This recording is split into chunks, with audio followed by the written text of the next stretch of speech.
രക്ഷാപ്രവർത്തനത്തിനിടെ മരിച്ച ആര്? രാജേഷിന്റെ മൃതദേഹത്തോട് അനാദരവ് കാട്ടിയതില് റവന്യൂ ആരോഗ്യവകുപ്പുകളുടെ അനാസ്ഥയ്ക്കെതിരെ കടുത്ത നടപടി വേണമെന്ന് സിപിഐഎം. 10 മണിക്കൂറിലധികമുള്ള ആംബുലൻസ് യാത്രയായിരുന്നിട്ടും 4 ദിവസം പഴക്കമുള്ള മൃതദേഹം ഫ്രീസറില്ലാതെ വിട്ടുകൊടുത്തത് അനാസ്ഥയുടെ ആഴം വെളിവാക്കുന്നുവെന്നും സിപിഐഎം ആരോപിച്ചു. ഫണ്ടില്ലെന്ന കാരണത്താല് ബന്ധുക്കൾക്ക് ഫ്രീസർ സൗകര്യമുള്ള ആംബുലൻസ് നിഷേധിച്ചത് കടുത്ത മനുഷ്യാവകാശ ലംഘനവും കൂടിയാണ്.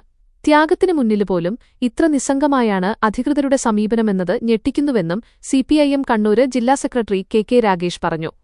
രാജേഷിന്റെ മൃതദേഹം ചാവക്കാട് വരെ ഫ്രീസറില്ലാതെയാണ് എത്തിച്ചതെന്ന് വാർത്ത വന്നിരുന്നു.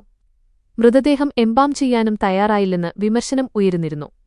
മൃതദേഹം ചാവക്കാട് വെച്ച് ഫ്രീസർ സൗകര്യമുള്ള ആംബുലൻസിലേക്ക് മാറ്റി. ഇതിന്റെ ദൃശ്യങ്ങളും പുറത്തുവന്നിരുന്നു. പിന്നീട് ഈ ആംബുലൻസിലാണ് മൃതദേഹം തിരുവനന്തപുരത്തേക്ക് കൊണ്ടുപോയത്.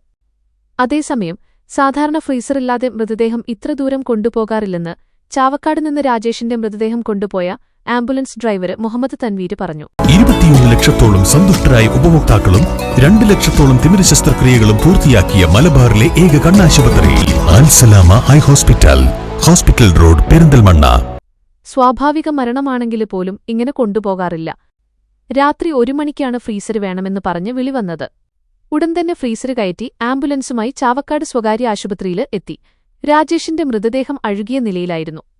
ഉടനെ തന്നെ മൃതദേഹം ഫ്രീസർ ആംബുലൻസിലേക്ക് മാറ്റിയെന്നും അദ്ദേഹം പറഞ്ഞു. മീന്തുള്ളി വാട്ടര് ഫാൾസിലെ പരിശീലകനായ രാജേഷ് തുരുത്തില് അകപ്പെട്ട ബെന്നിയെ രക്ഷപ്പെടുത്തി മടങ്ങുമ്പോഴാണ് അപകടത്തിൽപ്പെട്ടത്. സ്വയരക്ഷയ്ക്ക് ധരിച്ച ലൈഫ് ജാക്കറ്റ് ബെന്നിക്ക് നൽകി സുരക്ഷിതനാക്കിയാണ് രാജേഷ് തിരിച്ചു നീന്തിയത്. അതിനിടെ ഒഴുക്കിൽപ്പെടുകയായിരുന്നു. തിരച്ചിലുകൾ നടത്തിയിരുന്നെങ്കിലും മൃതദേഹം കണ്ടെത്തിയതോടെ പ്രതീക്ഷകള് വിഫലമാകുകയായിരുന്നു. കണ്ണൂര് ഗവ മെഡിക്കല് കോളേജിൽ നിന്നും പോസ്റ്റ്മോർട്ടം നടത്തി ചൊവ്വാഴ്ച രാത്രി 8:30 മൃതദേഹം വിട്ടു നൽകിയത്. ദൂരം കൂടുതലായതിനാലും മൃതദേഹം അഴുകി തുടങ്ങിയതിനാലും ഫ്രീസർ സൗകര്യമുള്ള ആംബുലൻസ് രാജേഷിന്റെ ബന്ധുക്കള് ആവശ്യപ്പെട്ടെങ്കിലും ഫണ്ടില്ലെന്ന കാരണത്താല് ആവശ്യം നിരസിച്ചു. തുടർന്ന് ഫ്രീസർ സൗകര്യമില്ലാത്ത മെഡിക്കല് കോളേജിലെ ആംബുലൻസിൽ കൊണ്ടുപോകാന് ബന്ധുക്കളോട് പറയുകയായിരുന്നു. ഇതിനെ തുടർന്ന് ഫ്രീസറില്ലാത്ത ആംബുലൻസിൽ പുറപ്പെട്ടെങ്കിലും ദുർഗന്ധം വമിച്ചതിനാല് ചാവക്കാട് വെച്ച് ഫ്രീസർ സൗകര്യമുള്ള ആംബുലൻസിലേക്ക് മാറ്റി രാജേഷിന്റെ മൃതദേഹം തിരുവനന്തപുരത്ത് എത്തിക്കുകയായിരുന്നു.